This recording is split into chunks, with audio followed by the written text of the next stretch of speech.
వచ్చేసిన ఈ చెడగొట్టు వానలు చల్లగుండా ఏమో గిప్పుడు కొట్టబట్టే ఒక్కో జాగాలనైతే పెద్ద పెద్ద బర్పుగాడలు కూడా పడుతున్నాయట. ఏలూరు దిక్కైతే ఆగం చేసింది వాన. ఈ వానలు అంతటున్నాయట. జరా కళ్ళల్ల వడ్లార పోసిన వాళ్ళు పైలంగుండుర్రి, ఇక మిరపకాయలు ఎండబెట్టిన వాళ్ళు కూడా పైలం. సరే అదట్లా పెడితే ఇవాళ ఇస్మార్ట్ వార్తలల్లా ముందుగా ఏం చేద్దాం, హెడ్లైన్ చూసేద్దామా.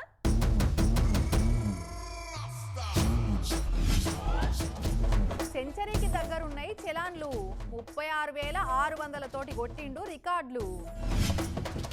బిడ్డకు ఇడుపు కాగితం, బరాజ్ చేసి కన్నోళ్ళ సంబురం. ఈయన ఓటమికి బ్రాండ్ అంబాసిడర్, 254సారి వేసిండు నామినేషన్. గ్యాసు లేదని పండ్లు తింటున్న కామ్రేడ్, పండు కూడా దొరకకుంటే గాలి తినుడేనా డ్యూడ్. బిడ్డే అల్లునికి విడాకులు ఇస్తానంటే ఏ తల్లిదండ్రులైనా గట్ల చేయకు బిడ్డ, ఏదున్నా సదురుకుపోవాలి బిడ్డ అని చెప్తారు. అల్లుడు మంచోడు కాకపోయినా నువ్వే ఓర్చుకోవాలి బిడ్డ అంటారు కొంతమంది. కానీ ఇంకొంతమంది పేరెంట్స్ గట్లుండరుల్లో, అల్లుడు మంచోడు కాదు, బిడ్డను ఊకే రాసి రంపాన పెడుతుండని తెలిస్తే వాళ్ళే బిడ్డకు ధైర్యం చెప్పి విడాకులు ఇప్పిస్తారు. ఈ తోకమట్టగాడు లేకుంటే బతకలేవా బిడ్డ, నీకు మీన్ లేమా అని ధైర్యంగా విడాకులు తీసుకోమంటారు. వెనకటి జమానా లెక్క లేదు ఇప్పుడు.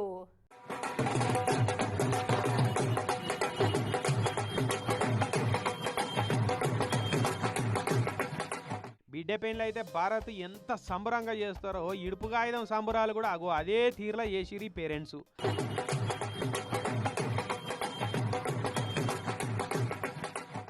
టీషర్ట్ల మీద I love you my daughter అని కూడా రాసుకున్నారు, చూస్తున్నారా. ఉత్తరప్రదేశ్లో ఉన్న మేరట్ కాడ అయింది ఈ చంద్రం. వినీత అనే టైంకు 2018లో ఆర్మీలో మేజర్ కోలువు చేస్తున్న తోటి పెళ్లి అయిందట. అయితే ఈ నడుమ ఆలమగలు ఇద్దరికి పడక లొలి పంచాదులు బాగానే పెద్దగా అయినాయట. ముందుగా సదిరి చెప్పిరట పెద్దోళ్ళు, అయినా అల్లుడు మారలేదట. ఇక బిడ్డను రాశి రంపాన పెట్టేది భరించలేక నువ్వు ఇడుపు కాగితం ఇచ్చేసి ఇంటికి వచ్చే బేటా, నీకు మేమంతా లేమా అని ధైర్యం చెప్పి విడాకులు ఇప్పించారు తల్లిదండ్రులు. मेरी अपनी मेरी बेटी है, मेरी आत्मा है, पूरा पारिवारिक सदस्य यहाँ पर मौजूद है। इसलिए ये मैं समाज को भी सूचना देना चाहूंगा कि अगर वीमेन एम्पावरमेंट की बात हम केवल पेपरों में ना करें, हकीकत में धरातल पे दिखाएं। కోర్టుగా విడాకులు మంజూరు చేయగానే I love you my daughter అని టీషర్ట్లు వేసుకొని బ్యాండ్ బాజాల సప్పులతోటి పటాకులు ఏగించుకుంటా ధూమ్ ధామ్ గా బరాత్ ఊరేగింపు చేసినట్టే విడాకుల బరాత్ ఊరేగింపు చేసిరు తల్లిదండ్రులు. ఇక బిడ్డ ఇడుపు కాగితం అయితే కూడా గీటీర్ల సంబరాలు చేస్తారా అని అట్లకేలి పోయేటోళ్ళు ముక్కు మీద వేలేసుకొని చూసుకుంటా వేయరట. मेरी बेटी बाजे गाजे से विदा हुई थी जब शादी हुई थी, आज तलाक के बाद बाजे गाजे से ही अपने घर वापस ले जा रहा हूं। బిడ్డ మంచిగుండుడే మాకు కావాలని తల్లిదండ్రులు చేసిన ఈ సంబరాలు చూసి నెటిజన్లు కూడా వాళ్ళని మస్తు తారీఫ్ చేస్తున్నారు. ఇగో ఇటువంటి సపోర్ట్ ఉంటే ఆడపిల్లలకు బాధ భరించే అవసరం ఉండదని అంటున్నారు.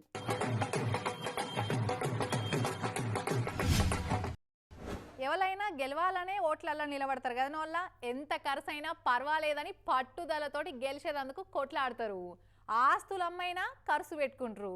కానీ ఓడిపోయేందుకే ఎలక్షన్లల్లో పోటీ చేసి ఓడిపోవాలనే పట్టుదలతోటి కసిగా కొట్లాడే మనిషి ఎవ్వరన్నా ఉంటారా ఈ భూమి మీద?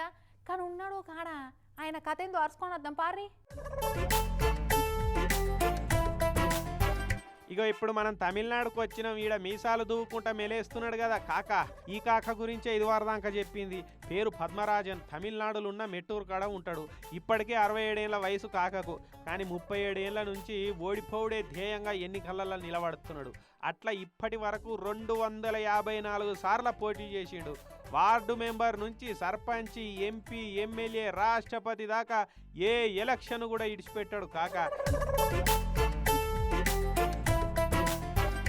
ఎలక్షన్ల డేట్లు ఇచ్చుడు ఆలస్యం, ఓడిపోతానే గట్టి నమ్మికతోటి కాగితాలు చదురుకపోయి నామినేషన్ వేసి వస్తాడు. ఇక అట్లా 3 రాష్ట్రపతులు, 4 ప్రధానమంత్రులు, 4 ముఖ్యమంత్రుల మీద కూడా పోటీ చేసిండు. దిగ్విజయంగా పోటీ చేసిన అన్ని జాగాలల్లా డిపాజిట్లు పోగొట్టుకొని తన సత్తాను ఎప్పటికప్పుడు సాటుకుంటూనే ఉన్నాడు. ఇక నామినేషన్ వేసినాక ఎవ్వరిని కలవడు, మళ్ళా ఫ్లెక్సీలు కొట్టాడు, పాంప్లెంట్లు వంచడు, నాకు ఓటేయమని ప్రచారం కూడా చేయడు. పక్కా ఓడిపోతానే ధీమాతోటి ఇంట్లో కూర్చొని ఆయన పని ఆయన చేసుకుంటాడు. ఇంట్లో కూర్చొని పని చేసుకుంటాడంటే ఏం పని అనుకునేరు? మంచిగా టైర్ల పంచర్ షాపు, హోమియో మందుల షాపు, లోకల్లో ఓ బొడ్డ పేపర్ దందా కూడా నడిపిస్తాడట. మరి ఓడిపోయేందుకే గంట పట్టుదలతోటి పోటీ చేసుడు ఎందుకే కాక అంటే ప్రజాస్వామ్యం అనేది ఒకటి ఉన్నది కదా, ఇక దాంట్లో ఎవరి మీద ఎవరైనా పోటీ చేయొచ్చు అని అందరికి ఎరక చేస్తే అందుకే ఇట్లా పోటీ చేస్తున్నా అని మీ సమ్మేలేసి చెప్తున్నాడు కాక. అన్నట్టు ఈసారి కూడా పక్కా ఓడిపోతానని cinema actor come TVK party అధిపతి విజయన్న పోటీ చేస్తున్న పెరంబదూరు నుంచి 254సారి నామినేషన్ వేసిండు. ఇప్పటిదాకా ఎవరెవరి మీద నామినేషన్ వేసినామో చెప్పే కాక. ఇదివరైన వాజ్పేయి, నరసింహరావు, జయలలిత, కరుణానిధి, ఏకే అండని, వైలారవి, యడియూరప్ప, బంగారప్ప, ఎస్ఎం కృష్ణ, విజయమల్లయ్య, సదానందగౌడ, జగదీష్ ಶೆಟ್ಟರ್, ಸಿದ್ದರಾಮಯ್ಯ, ಪಿಣರಾಯಿ വിജയൻ, எடப்பாடி பழனிசாமி இவருக்கொക്കെ எதிரே மത്സരിച്ച് തോറ്റാളാണ്. ഞാൻ ഇതുവരെ ഒരു കാലത്ത് നാം ജയിക്കരുത്, തോൽക്കുക. ఇనరా కాశ్మీర్ నుంచి కన్యాకుమారి దాకా ఏడ ఎలక్షన్ అయినా నామినేషన్ వేస్తాడు. మన తాన కేసీఆర్ సార్ మీద గజ్వేల్ కాడ కూడా నామినేషన్ వేసిండు మొన్నటి ఎన్నికలలో. ఇక ఇట్లా బతుకున్నంత కాలం పోటీలనే ఉంటా అని చెప్తున్నాడు. చూడు రీ కాకది ఏం కాన్ఫిడెన్సో. ఇక మరి పుసుక్కనను ఈనడానికి గెలిస్తే ఏందే నీ పరిస్థితి అంటే అమ్మో అదే నాకు ఆఖరి రోజు హార్ట్ అటాక్ వస్తుందేమో అని మజాక్ ఆడుతున్నాడు. అందుకే ఈయనను అందరూ ఎలక్షన్ కింగ్ పద్మరాజన్ అని పిలుస్తుంటారట అటు దిక్కు. హెల్మెట్ లేకుండా పోతే పోలీసు వాళ్ళు ఫోటో కొట్టి చలాన్ పంపిస్తారు. గట్నే రాంగ్ రూట్లో పోయినా, నో పార్కింగ్లో బండి పెట్టినా, సిగ్నల్ జంప్ చేసినా, ర్యాష్ డ్రైవింగ్ చేసినా, స్పీడ్ లిమిట్ దాటిపోయినా, ఇట్లా ఏ రూల్ తప్పినా ఫోటోలు కొట్టి చలాన్లు పంపుతారు. ఎన్ని చలాన్లున్నా మనల్ని ఎవర్రా ఆపేది, మనం ఎమ్మెల్యే తాలూకా, కార్పొరేటర్ తాలూకా అనుకుంటా కొంతమంది మొండి ధైర్యంతో తిరుగుతుంటారు. ఇంకొందరైతే గోడ మీద గిర్క నేను అసలే దొరక అని ఓవర్ కాన్ఫిడెన్స్ తోటి ఉంటారు. అగో అసోంటి ఆజాను బాహుణ్ణి పట్టుకొని పోలీసు వాళ్ళు ఎట్లా చేసిరో చూడుర్రి.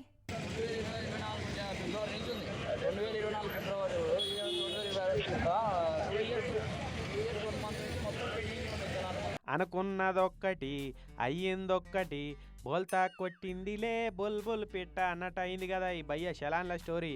100 కోట్లని తిన్న రాబందు ఒక గాలి వాన కొట్టుకపోయింది అన్నట్టు 100 శలాన్లు పడిపించుకున్న ఈ బ్రదర్ పోలీసు వాళ్ళు వేసిన ఒక అడ్డాల దొరికిపోయిండు. చూడురి శలాన్ల లిస్టు బయటకు తీస్తే ట్రంప్ కాక ఇరాన్కి ఇచ్చిన డెడ్ లైన్ల లెక్కన ఎంత పొడుగున్నదో. పోలదాస్ సురేష్ అనే ఈ బ్రదర్ అన్న జస్ట్ 2024 నుంచే 95 శలాన్లు వేసుకున్నాడట ఈ కారు మీద. ఇంకో 5 శలాన్లు లేపించుకుంటే సెంచరీ కొట్టేటోడే కానీ మిస్ అయిపోయింది. ఇక ఇన్ని శలాన్లు లేపించుకొని డిపార్ట్మెంట్కు మహారాజా పోషకుని అయినవని పోలీసు వాళ్ళు సన్మానం కూడా చేస్తుండేనేమో, జస్ట్ మిస్ అయిపోయాయి. మన తాన బండి ఉన్నది, మనం స్పీడ్గా కొడతాం, పోలీసు వాళ్ళు తాన ఫోన్ ఉన్నది, వాళ్ళు ఫోటోలు కొడతారు. వాళ్ళు ఎందుకు వచ్చినా మనం గట్టేది లేదు కదా అని మోస్ట్ కాన్ఫిడెంట్ తోటి బ్రదరు బండిని రోడ్ల మీద తిప్పుతున్నట్టున్నాడు. అసలే పోలీస్ డిపార్ట్మెంట్కు ఆందాని రాక క్లిష్ట పరిస్థితులలో ఉన్నారు. ఏడికాడ అడ్డాలేసి పెండింగ్ శలాన్లు వసూలు చేస్తున్నారు. ఇక అట్లనే ఎల్బీ నగర్ సర్కిల్ కాడ సిఐ వెంకటేశ్వర్లు సారు అడ్డేసి చూస్తుంటే ఈ బ్రదర్ వచ్చి ఎలుకొచ్చి బోన్ల చిక్కినట్టే పోలీసు వాళ్ళకి చిక్కిండు. నెంబర్ కొట్టి శలాన్లు చెకింగ్ చేస్తే పోలీసు వాళ్ళ మైండ్ బ్లాంక్ అయింది. నీకోసమే బాబు ఇన్ని రోజుల నుంచి కళ్ళల్లో ఒత్తులేసుకొని తిరుగుతున్నాం, ఇవాళ నీ దర్శనం అయిందా? ఇక ఇవాళ మాకు సగం రందిపోయినట్టే అని 95 శలాన్ల లిస్టు తీసి చేతిలో పెట్టిరు. మొత్తం 36,385 రూపాయలు. 36,000 ఇక 95 శలాన్లన్నీ కలిపితే 36,600 అయింది. అవి కడతావా కారు సీజ్ చేయమంటావా అని అడిగిరాడ పోలీసు వాళ్ళు. 36,000 అంటే మన దగ్గర ఇప్పుడు కష్టం సార్ అని చెప్పిండా బండి అయినా. ఇక ఏమన్నది 36,000 కట్టి కారు నిడిపించుకొని పో అని పోలీసు వాళ్ళు కారును సీజ్ చేసి స్టేషన్కి వేసుకపోయారు. గిన్ని శలాన్లు ఏంది సారు అని పోలీసు వాళ్ళని తిట్టుకునే బదులు అదే రూల్స్ పాటించి కారు నడిపితే గిన్ని శలాన్లు రాకపోతుండే కదా. బండిని నడుపుడే కాదు, రూల్స్ తప్పొద్దనే బాధ్యత కూడా ఉండాలి కదా. లేదు మా ఇష్టం ఉన్నాడు బండ్లు నడుపుతాం, 4 శలాన్లు బండి మీద వేయించుకుంటాం, పోలీసు వాళ్ళని ఆదుకోవాలన్న పెద్ద మనసుతోటి ఆలోచన చేస్తామంటే ఇక వాళ్ళ ఇష్టం, మనమేం చెప్తాం. 2024 ఫిబ్రవరి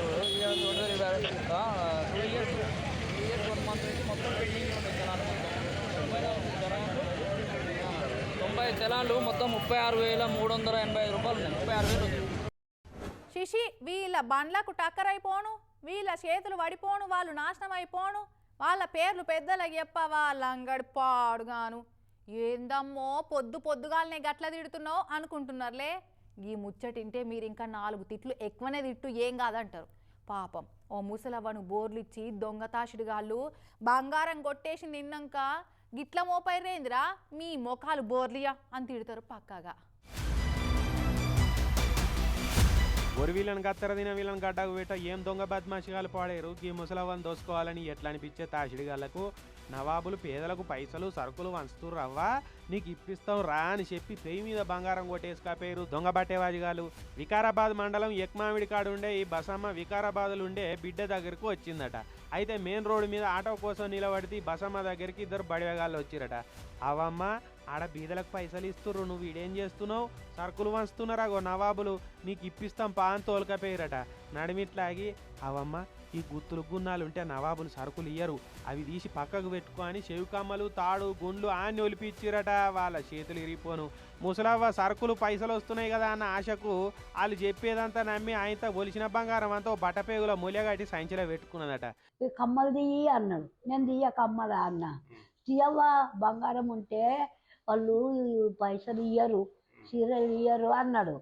అంటే తీసి ఆకుల సంచిలో పెట్టుకున్నాక మెడలు గుండు తీయ అన్నాడు. అంటే అవి ఎందుకు తీయాలి అంటే అంటే తీసి సంచిలో పెట్టుకున్నా సారు. ఇక ఆ పక్కోడు ఈ పక్కోడు నిలబడి అవ్వను ఒకడు మాటలో పెట్టిండట. అరే అవ్వకు నవాబ్ తోటి మాట్లాడి ఎట్లయినా ఎక్కువ సరుకులు ఇప్పియాలరా అని ఒకడంటే, అవురా పైసలు కూడా ఎక్కువ ఇప్పియాలరా అని ఇంకోడు మత్పరిచ్చిండట. ఇక అవ్వ పాపం నిజమే అని పొంగిపోయింది. తూమెడోట్లు ఆశకు పోతే అడ్డేడట్లు గొడ్లు తినిపోతాయని అప్పుడు అర్థం కాలే. ఇక ఆయన ఆ పక్కకున్నోడు మాట్లాడుతుంటే ఈ పక్కకున్నోడు సంచిలో పెట్టిన మూల్యాన్ని తప్పదీసి ఆయన జేబులో పెట్టుకున్నాడట. ఇట్లా కూర్చుని పెట్టిండ్రు సారు. ఇక వాడి చేతులు 50 రూపాయలు దాకా ఉన్నాయి. 50 రూపాయలు పట్టుకొని వచ్చిండు. ఇట్లా నిలబడి కుర్చేంకోడేమో మాట్లాడుతున్నాడు. ఎడమసేంకోడు బస్సులో సంచి పెట్టినా కదా, బస్సులోకి వెళ్ళి సంచి తీసుకున్నాడు. బక్కగుంటాడు వాడు. కత్తమిగా ఆడికెళ్ళి మళ్ళీ వస్తామని గిల్లయ్యారు. వాళ్ళు ఎంతసేపటికి రాకపోయే వరకు అవ్వ సంచిలో పెట్టిన మూల్య చూసుకుంటే ఇంకేడుంటుంది, మూల్య కథం అయిపోయా, మూల్య మాయమైంది. కథమిగా కథ అంతా అర్థమైపోయి నడుచుకుంటే తెలిసిన బంగారు షాప్ అయిన దగ్గరికి పోయి అంత చెప్పుకొచ్చిందట. ఇక ఆయన ఎస్ఐకి ఫోన్ చేసి ముచ్చట చెప్పిండట. అవ్వ పోయి టౌన్లో కంప్లైంట్ ఇచ్చి వచ్చింది బిడ్డతోటి కలిసిపోయి. ఇక పోలీసు వాళ్ళు వికారాబాద్ రోడ్ల మీద సీసీ కెమెరాలు జల్లెడబట్టి దొంగల జాడను దొరకబట్టే పనులున్నారట. ఇప్పుడు 200 రూపాయలు ఇస్తారని ఆశకు పోతే అవ్వదుడు 2 లక్షల మాలు పోగొట్టుకునేనా. అందుకే ఎవడన్నా అడ్డమైనోడు వచ్చి ఏది చెప్పినా అస్సలేనా అమ్మొద్దని చెప్పేది.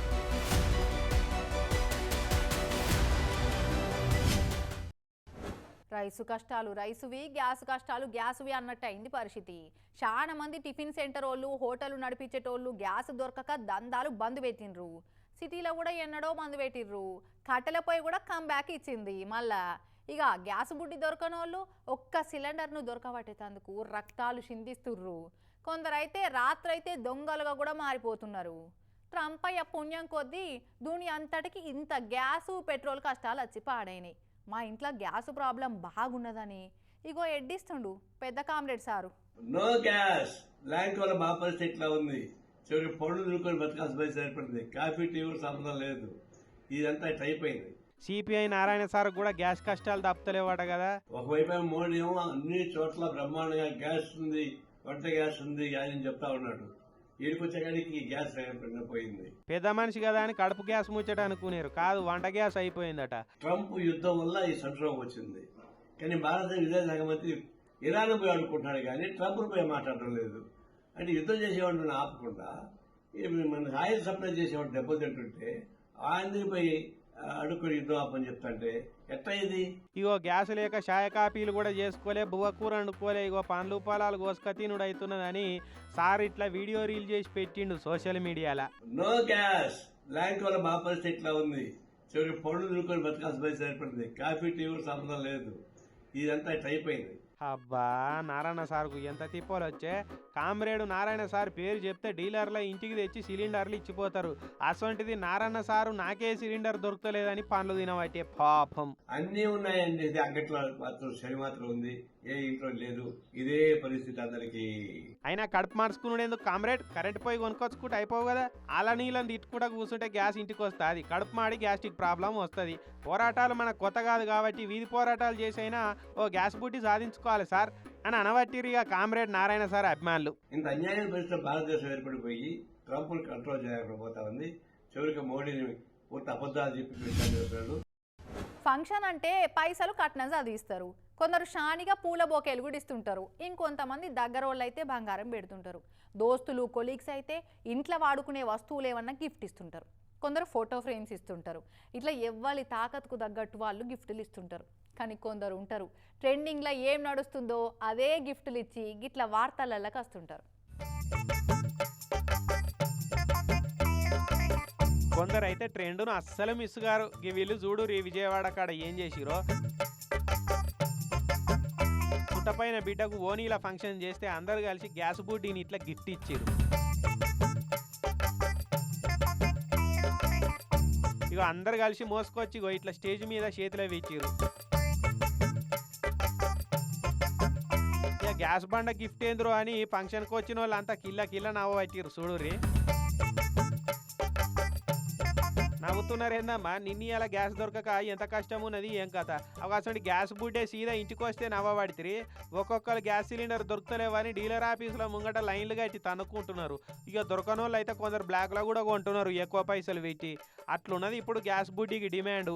అవి అసొంటి సిలిండర్ను తెచ్చిచ్చిరంటే వీళ్ళందరూ పెద్ద దురందరులేపో అన్నాడు విజయవాడ కాడ అయింది ఈ చంత్రం.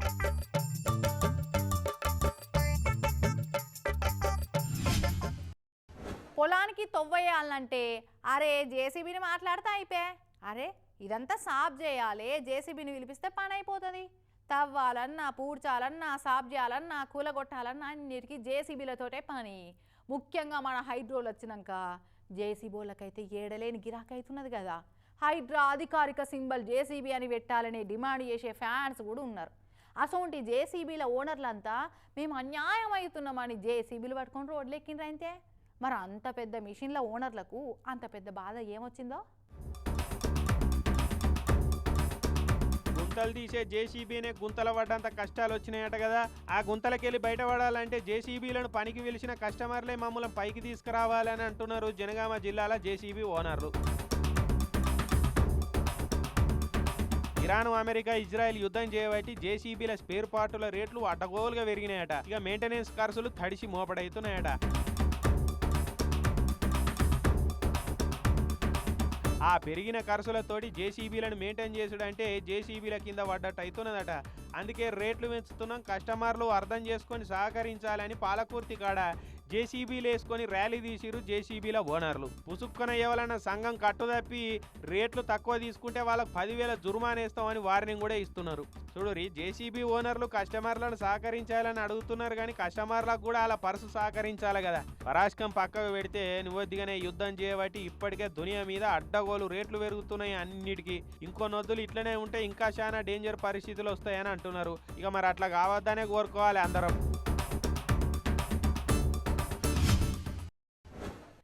నడుమ మనుషులకు ఏం కష్టకాలం వచ్చిందో అల్లా. పగలు తిరుగుదామంటే కుక్కలు ఊకుంటలేవు. శివారు కాలనీలకు పోతే చిరుత పులులు శివాలు ఎత్తుతున్నాయి. అడవుల పొంటి పెద్ద పులులు పేగులు బయటకు తీస్తున్నాయి. గుడ్డేలుగులు వచ్చి గుడ్లిర్మి చూస్తున్నాయి. కోతులైతే ఆల్రెడీ దొరికినోని దురుముదాం, దొరకనోని తరుముదాం అనుకుంటా సామ్రాజ్య విస్తరణలు చేసుకుంటా సాగిపోతున్నాయి. ఇప్పుడు వాటికి తోడు నీళ్ళల్లుండే మొసళ్ళు కూడా షిల్లైదమని ఊరి శివార్లకు వస్తున్నాయి గీతీర్లా. బాహుబలి కాలకేయుల్ని బంధించినట్టు అగో జాలరన్నలు మొసలిని ఎట్లా బంధించిరో చూడోరి. మెల్లగానే అన్నలు అది అసలే కోపం మీద ఉన్నదగో. నోరైతే కట్టేసిరు కానీ ఎందుకైనా మంచిది జర దూరం ఉండురి అన్నట్టు అంబేద్కర్ కోనసీమ జిల్లా పీగన్నవరం కాడున్న అయినవిల్లి లంకల ఏడాది నుంచి జనాలకు నిద్ర లేకుండా చేస్తున్నదట ఈ మొసలి. ఇక అప్పట్లో వరదలు వచ్చినాయి కదా, ఇక ఆ వరదలకు ఎక్కడి నుంచో వచ్చి అయినవిల్లి లంకల తిష్టేసిందట. ఇక అప్పటి నుంచి అందరినీ గజగజ వణికిస్తున్నదట. ఫారెస్ట్ వాళ్ళు కూడా ఇక దీన్ని పట్టుకునేందుకు ఇంతకు ముందు షాన్య కోషిష్ చేసిరు కానీ అస్సలు దొరకలే. ఇక మన జాలరన్నలు పడవల మీద చేపల షికారికి పోతే వాళ్ళకు చిక్కిందట. ఇది ఎందుకు ఇంత పెద్దగా ఉన్నదని మీద గుంజితే మొసలిని చూసి మొసమరకుండా అయిందట వాళ్ళకి. ఇక భయం ఎంబడే ఫారెస్ట్ వాళ్ళకి చెప్తే వాళ్ళు వచ్చి మూతి కట్టేసి మొసలిని పట్టుకున్నారు. ఏమైనా కూడా మనుషులుండే ఏరియాలో ఏదో బెలంగడ్డలు ఉంటాయని వస్తున్నాయి కానీ వాటికంటే డేంజర్ ఈ మనుషులని ఈ మూగ జీవాలు ఎన్నడు తెలుసుకుంటాయో ఏందో.